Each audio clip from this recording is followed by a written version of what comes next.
Hello friends, welcome to your channel. In this video, we will cover CSS selectors. Using CSS selectors, we could select an HTML element based on its ID, class name, etc. to apply CSS on that HTML element. In Sublime Text Editor, first we will create a new HTML file. We will click on File, New File. To save the file, we will click on File, Save, File name selectors.html. In the HTML file, we will type less than symbol than HTML, and on suggestion display, we will press Enter key in the keyboard. This will generate the boilerplate code title learning selectors. To open the file in the browser, we will go to the location where we have saved the HTML file. We will right click in the HTML file, then open with Google Chrome. You could select any other browser also. In the HTML file, we have created 4 div elements, and inside head, opening and closing tag, we have created style tag. Inside style tag, we will write selectors. First, we will write class selectors.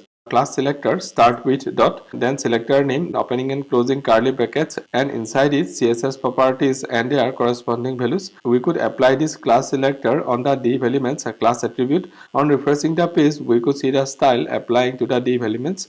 We have created another div and we have given an ID to it. Now with the same ID, we will create an ID selector.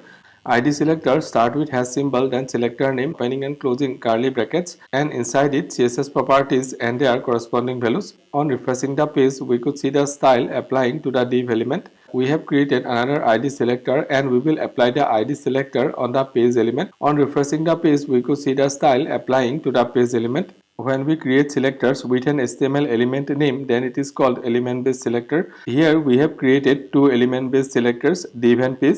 It will apply to all the div and page element of the HTML page. Here both the element based selectors has the same CSS properties and their corresponding values. So instead of writing them separately, we could write them together separated by comma. This is called selectors list. Thank you for watching this video. I keep uploading videos like this regularly. To keep watching my videos, please subscribe to the channel and like and comment in the video.